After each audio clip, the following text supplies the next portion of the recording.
আসসালামু আলাইকুম। আমি জরিনা, আপনারা দেখছেন জরিনা রান্নাঘর।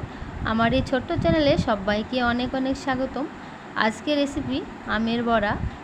তো এই আমের বড়া খেতে কিন্তু ভীষণ ভালো লেগেছিল, বাড়ির সকলে পছন্দ করেছে। তো আমার এই রেসিপিটি ভালো লাগলে অবশ্যই একটা লাইক দিয়ে ভিডিওটি দেখা শুরু করবেন। তো চলুন এই আমের বড়া কিভাবে বানালাম। প্রথমে একটি পাকা বড় সাইজের আম নিয়ে নিয়েছি। তো আমটিকে ভালো করে ধুয়ে খোসা ছাড়িয়ে নিয়েছি।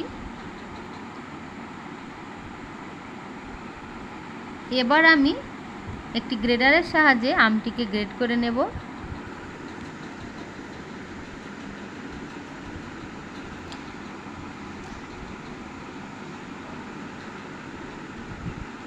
তো এইভাবে আমি আমটিকে গ্রেড করে আমের পিউরি বার করে নেব।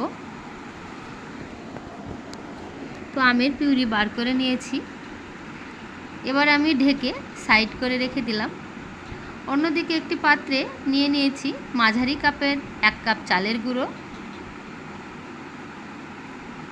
আবারও হাফ কাপ চালের গুঁড়ো নিয়ে নিলাম।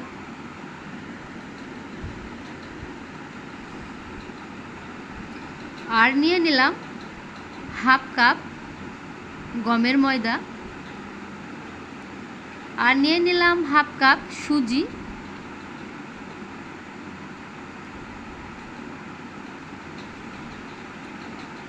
আর নিয়ে নিলাম ওই কাপেরই 1 কাপ চিনি। তো আপনারা চাইলে একটু চিনি বাড়িয়ে দিতে পারেন। আর নিয়ে নিলাম পরিমাণ মতো লবণ। সমস্ত উপকরণের মধ্যে এবার ঢেলে দিচ্ছি আমের পিউরি।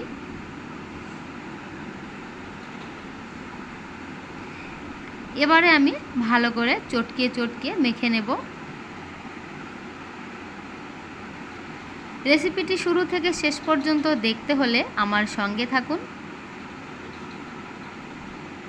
তো এইভাবে আমি চটকে চটকে মেখে নেব। এখন আমি আধ ঘন্টার জন্য ঢাকনা দিয়ে রেখে দেব। আধ ঘন্টা পরে ফিরে আসলাম। তো দেখে বুঝতে পারছেন চিনি কিন্তু একেবারে গলে গেছে।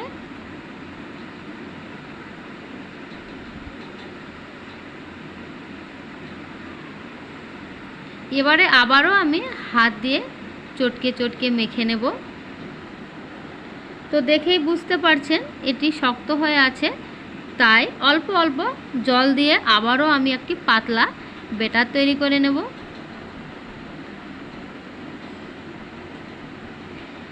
এবার একটু আমি পাতলা করে নিয়েছি, আর এই পর্যায়ে দিয়ে দিচ্ছি জল ঝরানো টক দই।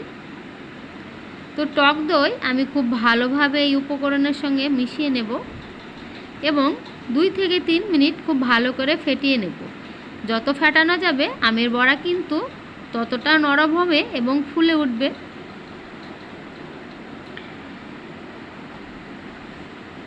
তো খুব ভালোভাবে ফেটানো হয়ে গেছে। এবারে আমি আরও 2 চামচ জল নিয়ে নিলাম। জল দিয়ে এবার আমি একটা পাতলা ব্যাটার তৈরি করে ফেললাম। ব্যাটার কিন্তু রেডি। ঠিক এইভাবে ব্যাটার তৈরি করে নিতে হবে। অন্যদিকে আমি একটা কড়াই বসিয়ে দিয়েছি। কড়াইয়ে তেল দিয়ে দিলাম।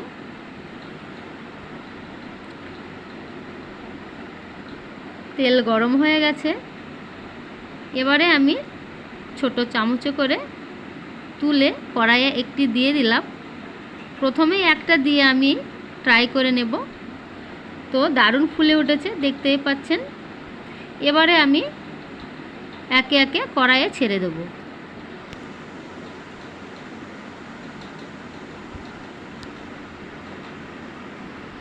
খুব সুন্দর ফুলে উঠেছে। এইভাবে আমি সবগুলোকে ভেজে নেব। এখন আমি প্লেটে তুলে নিচ্ছি। আবারও আমি দিয়ে দিচ্ছি। তো সবগুলো ভাজা হয়ে গেছে আর আমি প্লেটে তুলে নিয়েছি। তো রেসিপিটি ভালো লাগলে অবশ্যই কমেন্ট করে জানাবেন, আর আত্মীয় স্বজন কাছের বন্ধুকে ভিডিওটি শেয়ার করতে একদম ভুলবেন না।